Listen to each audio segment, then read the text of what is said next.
Mangalmati students, today we will discuss about the chapter Yoga and Lifestyle and the topic is cultural आसन। पिछली video में हमारा topic यही था कि आसन है प्रिवेंटिव मेजर में कल्चरल आसन, मेडिटेटिव आसन और रिलैक्सेटिव आसन। तो हमने उसमें कल्चरल आसन पढ़ा था। कल्चरल आसन के अंतर्गत हमने अष्टांग योग पढ़ा था, यानी एलिमेंट्स ऑफ योग पढ़ा था, जिसमें हमने पिछले वीडियो में यम, नियम और आसन, जो अष्टांग योग के 8 पार्ट हैं, योग के जो एलिमेंट्स है 8 एलिमेंट्स हैं, उनके जो 3 पार्ट है यम, नियम और आसन, वो तीनों हमने पढ़ लिए थे।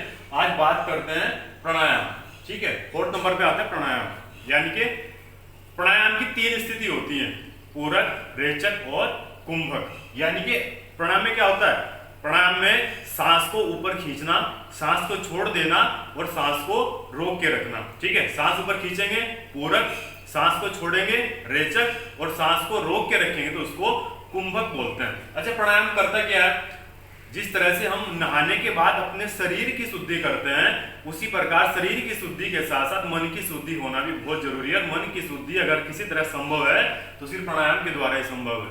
प्राणायाम के द्वारा मन की शुद्धि हो सकती है, शुद्धि की जाती है, और इसके साथ साथ ही हमारी जो मेमोरी पावर है वो बढ़ती है। माइंड से रिलेटेड जितने भी बीमारियां हैं या किसी प्रकार की माइंड रिलेटेड कोई भी प्रॉब्लम है, उन सबको प्राणायाम के द्वारा ठीक किया जा सकता है।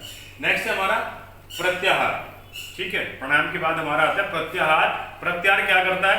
प्रत्याहार के द्वारा सबसे बड़ी बात है कि प्रत्याहार में हम अपनी मन और इंद्रियों को, अपने मन को, अपनी इंद्रियों को सभी विषयों से हटाकर भगवान में ध्यान लगा दिया जाता है।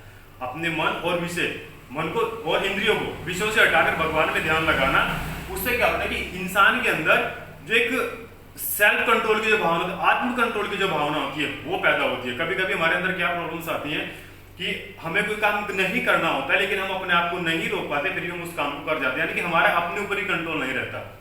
अगर हम अष्टांग योग के माध्यम से योग का अभ्यास करते हैं तो प्रत्याहार की तरह से, मतलब योग करते हुए प्रत्याहार को अपने जीवन में अपनाते हुए आत्म जो कंट्रोल है ना, तो उसको जो सेल्फ कंट्रोल है हम उसको विकसित कर सकते हैं। नेक्स्ट है हमारा धारणा।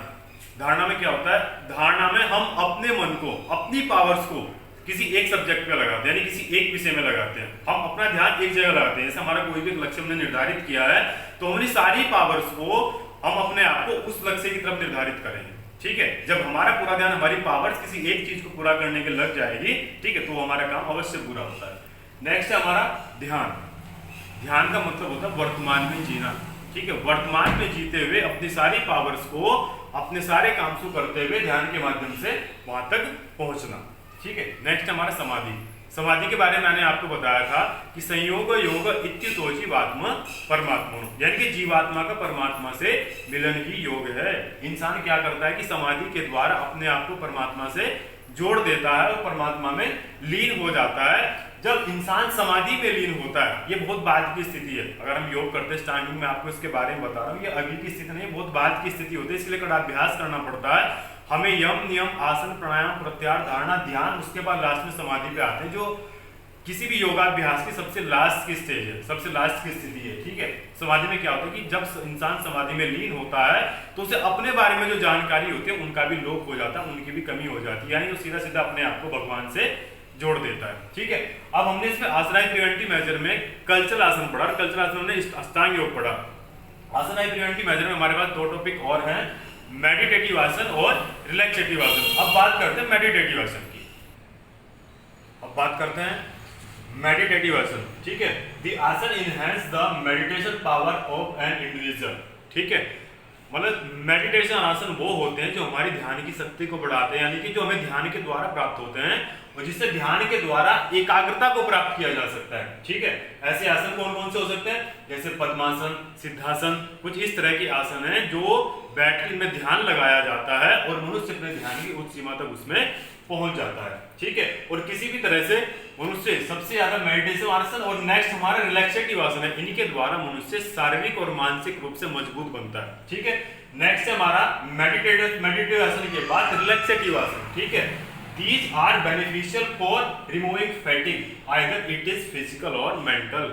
ठीक है, अगर मनुष्य के अंदर, किसी भी इंसान के अंदर किसी भी तरह की कोई भी थकान है, वो उसको शारीरिक हो सकती है, मानसिक हो सकती है, तो रिलैक्सेटिव आसन के द्वारा भी मनुष्य शारीरिक रूप से स्वस्थ हो सकता है और मानसिक रूप से दृढ़ हो सकता है। और इसी के साथ साथ ये मेडिटेटिव आसन और रिलैक्सेटिव आसन करने के बाद वो आध्यात्मिक रूप से भी मजबूत बनता है। ठीक है, रिलैक्सेटिव में कौन कौन से आसन है, जैसे मकरासन आ सकता है, शवासन आ सकता है और शशांक आसन। इस तरह के जो आसन है जो शरीर और मन, ठीक है, किसी भी तरह की थकान को दूर करने के लिए, सारे मानसिक विकारों को दूर करने के लिए काम में आते हैं। ठीक है, अब किसी भी तरह के कोई भी आसन है, वो कल्चरल में आ सकते हैं, मेडिटेटिव में आ सकते हैं और रिलैक्सेटिव में भी आ सकते हैं। वो आसन मनुष्य के शरीर पे, इंसान के शरीर पे किस तरह प्रभाव डालते हैं उसके बारे में आपको भी बता रहा हूँ। आसन एज ए प्रिवेंटिव मेजर, आसन एज ए प्रिवेंटिव मेजर। ठीक है, मतलब आसन हमारे लिए किस किस तरह बेनिफिशियल हो सकते हैं। अगर मैं आपको आसन के फायदे गिनाने लग जाऊं तो सुबह से शाम हो जाएगी, लेकिन उसके बाद भी आसन के जो फायदे हैं वो खत्म नहीं होंगे। ठीक है,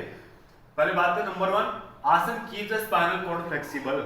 अगर हम लगातार आसन का अभ्यास करते हैं, योग का अभ्यास करते हैं, तो हमारा स्पाइनल कॉर्ड है वो उसकी फ्लेक्सिबिलिटी बनी रहती है। जब तक स्पाइनल कॉर्ड की फ्लेक्सिबिलिटी बनी रहती है तब तक इंसान को अपने किसी भी कार्य को आसानी से करने में बहुत महारत हासिल होती है। नेक्स्ट है हमारा, asana are non violent activities and the sports person cool. ठीक है, अगर हम डेली लगातार आसन का अभ्यास करते हैं, योग का अभ्यास करते हैं, ठीक है, तो उससे नॉन वायलेंट एक्टिविटीज, ठीक, जो अहिंसात्मक जो क्रियाएं हैं हम उनको करने में दक्षता हासिल करते हैं। And the sports person cool, एक अच्छा खिलाड़ी हम तभी बन सकते हैं जब हम कूल रह सकते हैं, हमारा आचरण, हमारी वाणी और हमारा व्यवहार सबके साथ अच्छा हो, तभी हम एक अच्छे खिलाड़ी कहला सकते हैं। और एक अच्छे खिलाड़ी बनने के लिए अपने आचरण, वाणी, व्यवहार को ठीक करने के लिए सबसे अच्छा साधन योग है। नेक्स्ट हमारा, आसन help in physical and mental development of an individual. ठीक है, अभी मैंने आपको बताया अगर इंसान को अपने जीवन में अच्छे से कोई काम करना है, अपने जीवन में अपने लक्ष्यों को प्राप्त करना है, ठीक है, किसी एक अच्छे मुकाम पे पहुंचना है, तो उसके लिए किसी भी इंसान का शारीरिक रूप से स्वस्थ और मानसिक रूप से दृढ़ और आध्यात्मिक दृष्टि से मजबूत होना बहुत जरूरी है। ठीक है, और मनुष्य को शारीरिक, मानसिक और आध्यात्मिक तीनों रूपों से मजबूत करने का जो कार्य है वो सिर्फ आसन के द्वारा किया जा सकता है, बाकी किसी के अलावा संभव नहीं है। तो आसन मनुष्य को इस तरह भी मदद करता है। आसन करेक्ट बेड पोस्चर। ठीक है, हम क्या करते हैं, किसी भी इंसान की लाइफ में उसकी पर्सनैलिटी एक मायने रखती है, बहुत चीजों पे डिपेंड करती है। ठीक है, लेकिन पर्सनैलिटी को ठीक करने कभी कभी हमारा कोई पोस्चर करेक्ट नहीं है, हमारा चलने का तरीका, हमारा बैठने का तरीका अगर गड़बड़ है तो उसमें प्रॉब्लम आ सकती है। लेकिन अगर हम आसन का अभ्यास करें, योग का अभ्यास करें, तो आसन और योग की मदद से उस पोस्चर को भी ठीक किया जा सकता है।